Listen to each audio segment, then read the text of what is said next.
વિદ્યાર્થીઓ, આજના બીજા વિડીયોમાં આપણે ન્યુક્લિયસ વિશેનું હજુ વધારે સમજૂતી આપણે મેળવીશું. આપણે આગલા વિડીયોમાં જોઈ રહ્યા હતા કે ન્યુક્લિયસના x z એ વડે દર્શાવાય છે, જ્યાં x એટલે જે તે ન્યુક્લિયસ ની સંજ્ઞા કહેવાય છે. ન્યુક્લિયસ અથવા તો જે તે તત્વ ની સંજ્ઞા. z ને પરમાણુ ક્રમાંક કહેવાય છે, જે z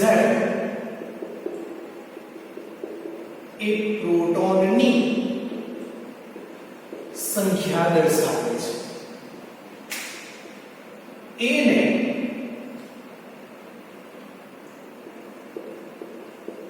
પરમાણુ દળાંક કહેવાય, જે પ્રોટોન અને ન્યુટ્રોન ની સંખ્યાનો સરવાળો દર્શાવે છે. અને n કેવી રીતના શોધાશે? તો એ પરમાણુ દળાંક અને પરમાણુ ક્રમાંકની બાદબાકી. તો જે આપણને ન્યુટનની સંખ્યા દર્શાવે છે, n. તો આ જે ન્યુટનની સંખ્યા એ ચેડવિકે શોધેલી હતી. અને બીજું આપણે આગળના વિડીયોમાં જોઈ જ ગયા છે કે 1 એટોમિક માસ યુનિટ બરાબર 1.66 × 10⁻⁻27 kg. તો હવે આ વિડીયોમાં આપણે xz જે છે એના આપણે પહેલો ટોપિક લેવાનો છે, એના સમસ્થાનિક સમજવા છે. સમસ્થાનિક, જેને અંગ્રેજીમાં આઇસોટોપ્સ કહેવાય છે, જેમાં p આવે. તો p પરથી યાદ રાખવાનું કે તેમાં પ્રોટોનની સંખ્યા જુદી સમાન છે, એના સિવાયનું બધું જુદું જુદું છે. એટલે કે એવો ન્યુક્લિયાઇડ કે જેમાં z એટલે કે પરમાણુ ક્રમાંક એ સમાન હોય, બરાબર ને? પ્રોટોનની સંખ્યા z જ આપે છે, તો એ પરમાણુ ક્રમાંક સમાન હોય, પરંતુ એ એટલે કે પરમાણુ દળાંક અને n એટલે ન્યુટનની સંખ્યા એ કેવી હોય? જુદી જુદી હોય.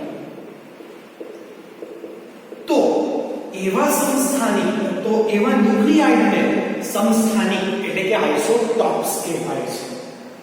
ઉદાહરણ તરીકે H11, H12, H13, જેમાં બધામાં આપણે જોઈ શકીએ કે z એટલે કે એ બધાના સમાન છે. z એટલે કોણ? બીજા આની વ્યાખ્યા બીજા શબ્દમાં આપી હોય પ્રોટોન ન્યુટ્રોનના સંદર્ભમાં, તો જેના પ્રોટોનની સંખ્યા સરખી, જેમાં પ્રોટોનની સંખ્યા સરખી પણ ન્યુટ્રોનની સંખ્યા એટલે કે n અને પ્રોટોન અને ન્યુટ્રોનની સંખ્યાનો સરવાળો જુદો જુદો હોય, એને પણ સમસ્થાનિકો કહેવાય. બે રીતના વ્યાખ્યા આપી શકીએ, પરમાણુ ક્રમાંક અને દળાંકના સંદર્ભમાં અને પ્રોટોન ન્યુટ્રોનની સંખ્યાના સંદર્ભમાં. બંને સંદર્ભમાં આપણે એની વ્યાખ્યા આપી શકીએ.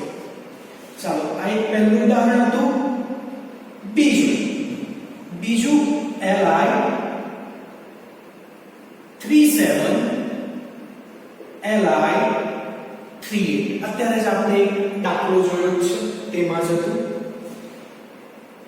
ત્રીજું ઉદાહરણ Fe23 અને He24 છે. ચોથું ઉદાહરણ C612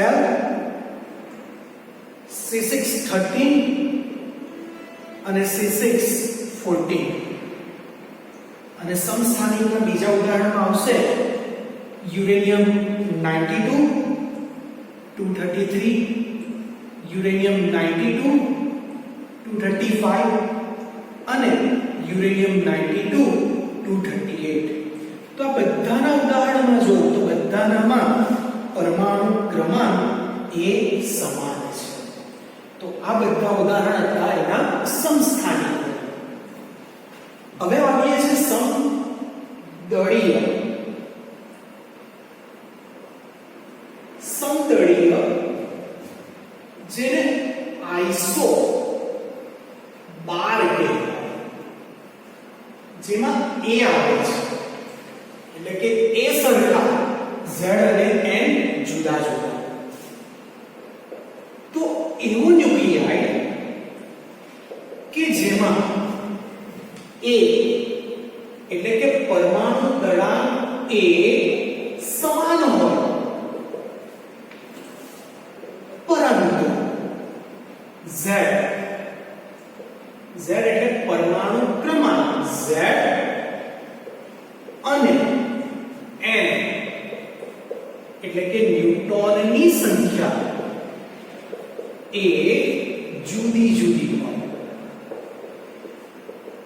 તો તેને આપણે સમદળીય અથવા તો આઇસોબાર કહીએ છીએ. બીજા શબ્દમાં વાત કરીએ તો જેમાં પ્રોટોન અને ન્યુટ્રોનની સંખ્યાનો સરવાળો સરખો બધાનો છે, પણ પ્રોટોનની સંખ્યા જુદી અને ન્યુટ્રોનની સંખ્યા પણ જુદી જુદી હોય એને કહેવાય. તો એના ઉદાહરણ છે, પહેલું છે H13, આ છે H23. તો પરમાણુય દળ એટલે કે આ ત્રણ જોઈ લો બંનેના સરખા છે. બીજું ઉદાહરણ Pb82 214 અને Bi83 214. તો આના પણ પરમાણુય દળ એક સરખા છે. બીજા ઉદાહરણ C614 અને N714 જેના બી બંનેના પરમાણુય દળ 14 સરખા છે અને Li38 અને Be48 એના પણ પરમાણુય દળ 8 એક સરખા છે. તો આ કહેવાય સમદળીય પરિસ્થિતિ. આઇસોટોપ્સ સમસ્થાનિકો એના આઇસોટોપ્સ p એટલે કે z સરખો કારણ કે પ્રોટોનની સંખ્યા આપે. આઇસોબાર a એમાં a આવે એને સમદળીય બી કહેવાય એટલે કે તેનું દળ એટલે કે a એ સરખો. અને ત્રીજું આવે છે તે આઇસોટોપ.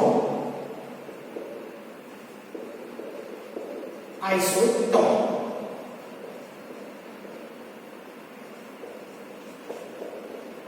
જેમાં n આવે છે. n ક્યાં આવશે? આ કેપિટલ. તો એવું ન્યુક્લિયાઇડ કે જેમાં ન્યુટ્રોનની સંખ્યા એ સમાન હશે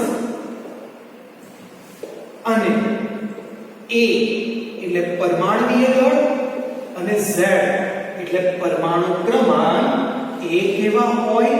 જુદા જુદા. તો તેને એકબીજાના આઇસોટોન્સ કહેવાય. ઉદાહરણ તરીકે H13 H23 સોરી આઇસોટોનના ઉદાહરણ Li38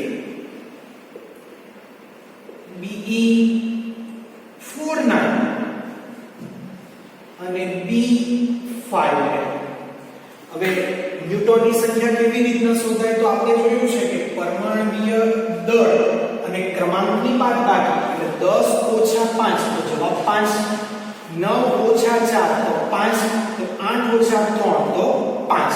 એમ કહેવાય કે બધાના ન્યૂટનની સંખ્યા એ સરખી છે.